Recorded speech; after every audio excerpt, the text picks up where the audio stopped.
Vamos abordar hoje um assunto que vem causando uma mudança muito grande no nosso país, especialmente na administração pública. E nós que estamos acompanhando o noticiário nacional, percebemos até que a corrupção é um assunto tão gritante no Brasil que agora, quando apareceu aí há cerca de 2 anos, um juiz federal de nome Sérgio Moro conseguiu, com o seu trabalho, revelar situações que não só estavam contaminando todos os segmentos administrativos do país, como estava dando um prejuízo enorme e um rombo incomparável nas finanças públicas e nos setores administrativos do país. E o doutor Sérgio Moro chegou a virar estrela nacional, tendo sido esse final de semana aplaudido num teatro em Curitiba, por quase 2 minutos, com um grito, que só eram vistos nas apresentações da banda dos Beatles. E isso mostra a sede e o desejo de justiça que a população brasileira tem e demonstra também que o fato novo da política brasileira é o combate à corrupção. E a estrutura administrativa do Brasil, existe os órgãos de fiscalização. E são caros. É muito dinheiro da arrecadação pública que se gasta para manter essa estrutura de fiscalização. Para você ter uma ideia, só o Tribunal de Contas consome cerca de quase 200 milhões de reais por ano para fiscalizar a administração pública, para controlar e impedir que o abuso com o recurso público seja feito. E o que é que nós estamos vendo aqui no Espírito Santo, já na finalização desse mandato dos prefeitos municipais? É a prática contínua e permanente de corrupção deslavada e feita à luz do dia. E muitas delas contando com a omissão do Tribunal de Contas, que não fiscaliza severamente aquelas denúncias que chegam no seu dia a dia no tribunal, mostrando claramente aquilo que a população reclama, que é principalmente nos contratos de lixo, de limpeza das cidades, onde aqui, na capital do estado, nós temos um contrato de limpeza pública que é o maior exagero, que é o maior escândalo. Isso já vem de administração em administração e ninguém apura isso. Ninguém verifica quanto é que custa limpar Vitória. O que a gente sabe é que, além de limpar a rua, a empreiteira responsável pelo lixo aqui limpa, inclusive, os cofres da prefeitura, porque a prefeitura está quebrada em função desses contratos que são o que consomem todo o recurso. É assim em Linhares, é assim em Guarapari, é assim em Barra de São Francisco, é assim em Nova Venécia, é assim no estado inteiro, é assim em Cachoeiro. E ninguém toma providência. O sujeito rouba desavergonhadamente e os órgãos de fiscalização não se preocupam. Agora existe um tal de rotativo, que é a maior fonte de roubo, que é demonstradamente um serviço em que quem leva menos leva 15% da arrecadação dele. Isso é uso desses contratos. e eles são denunciados e são, no Tribunal de Contas, chancelados como legais. O transporte de ônibus escolar é outra vergonha. Tem município que cobra, que paga 11, 12% do quilômetro do transporte escolar, quando o preço é R$ 4,00, R$ 3,50. E se for para concorrência, tem quem faz por R$ 2,50. E ninguém toma nenhuma providência. Ninguém é capaz de impedir. Cada viagem que você faz em cada município, você se defronta com essas reclamações, que são de conhecimento público. A aplicação de recursos em superfaturamento direto, fora as obras, e os municípios sem realização de nenhum trabalho público, os prefeitos, praticamente todos eles, abaixo do nível possível de aprovação, tem prefeito com 2% de aprovação, e nós então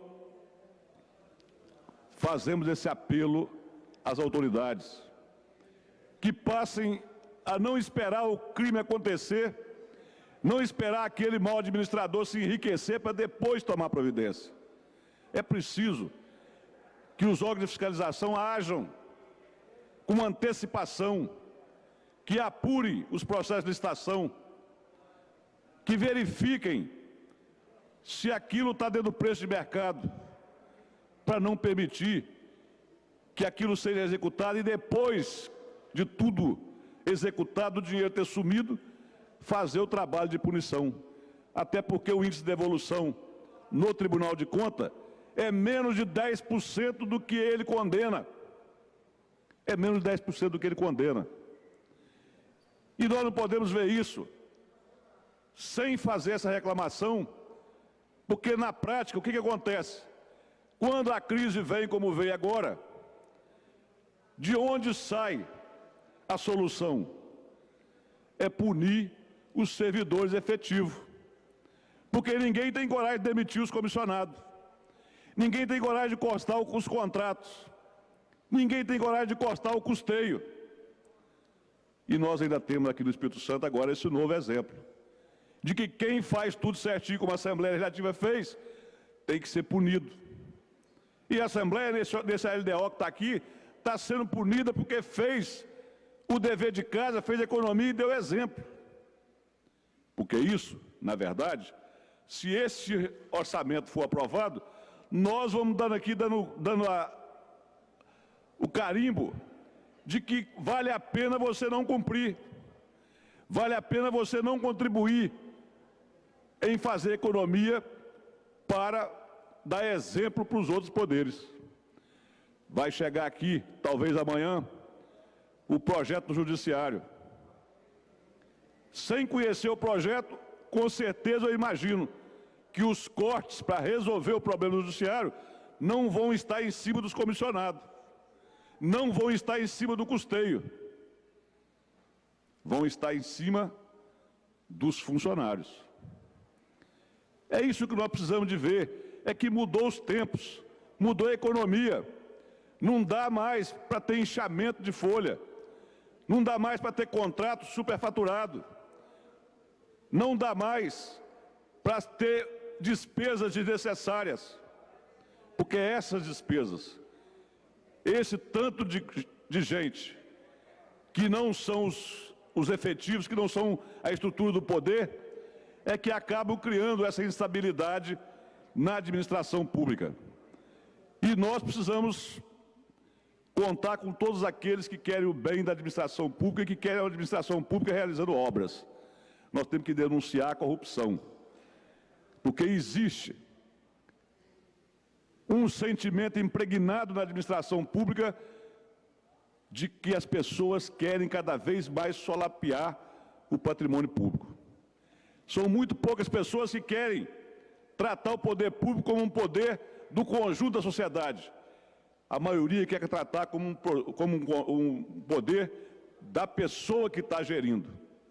E esse é um grande equívoco que levou o Brasil a esse desgaste e levou o Brasil hoje a ser um país de pouca confiança no mundo, porque nós estamos vendo que a cada passo que dá uma apuração, você encontra um sistema infiltrado de desvios, que não tem ninguém que governa, que consegue ficar livre dessa massa de corruptos que infiltra dentro das administrações para desviar a obra principal do gestor, que é atender a população. Nós estamos num país que hoje essas pessoas controlam a máquina pública, direcionam a máquina pública para os terceiros, para aqueles que querem praticar corrupção, e compromete até a capacidade de gestão de qualquer um que está no comando da administração pública, em função de que as autoridades não tomam providência na base do problema. Porque se você for avaliar direitinho todo esse processo que está girando em torno da Lava Jato, você vai ver que a corrupção não está na cúpula. A apuração do que está sendo feito está na base, está naqueles que são servidores públicos e que, se tivesse lei, se tivesse a rigidez na aplicação, não teria comprometido o gestor principal. Porque você, na gestão de um poder, você nunca tem condições realmente de tomar conta de toda a situação sem contar com a confiança dos seus subordinados. E se os seus subordinados não sofrem nenhuma verificação dos órgãos de fiscalização, não sofrem nenhuma pressão desse sistema de fiscalização, como que você vai tomar conhecimento de que está sendo feita alguma coisa errada, a não ser quando a apuração identifica o erro e intima o gestor para poder prestar conta dele? Nós precisamos, então, de fazer com que todo mundo que esteja no serviço público, como servidor, passe pela mesma rigidez que passa quem se candidata. Porque você, para ser candidato, tem que ter todas as certidões, tem que ter todo tipo de pressão e fiscalização. Mas não se faz aquilo para aqueles que vão assessorar quem está comandando.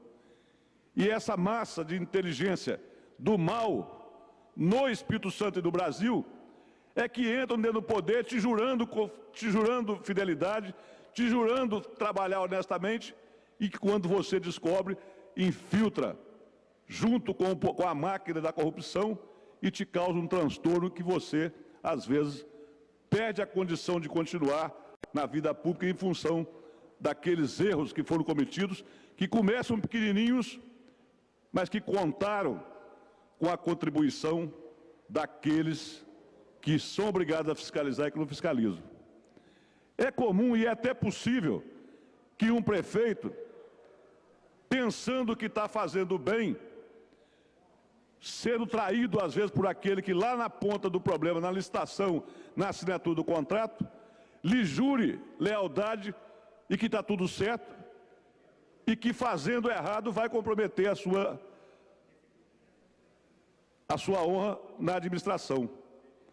Mas por que isso ocorre? Porque os órgãos de fiscalização não criam o controle, e muitos dos fiscalizadores estão envolvidos na corrupção. Não tem como ter corrupção só no Executivo se não tiver a conivência dos poderes fiscalizadores, se não tiver a conivência do Tribunal de Contas, se não tiver do Ministério Público.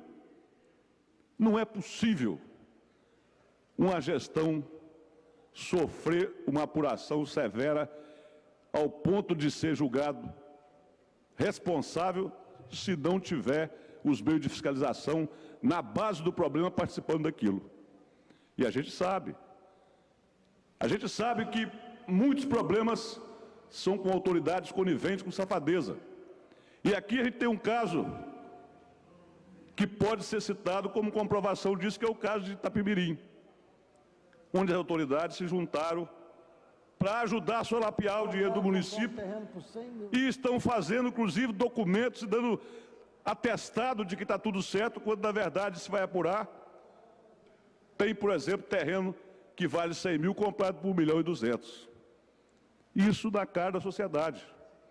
Então a culpa é só do Executivo, nem sempre. Às vezes o Executivo é a última porta da responsabilidade, mas a responsabilidade, às vezes, está naqueles intermediários da lei que recebe, tem função pública para fiscalizar e vão lá e passam a mão na cabeça e levam os famosos percentuais, 10, 30, 20, 40% por fora para poder legalizar a corrupção nesse país. A corrupção está mais nas autoridades do que nos gestores. É só examinar e é só levantar esse questionamento que vocês vão ver que existe muita gente com capa de autoridade dando poder e dando cobertura à corrupção nesse país.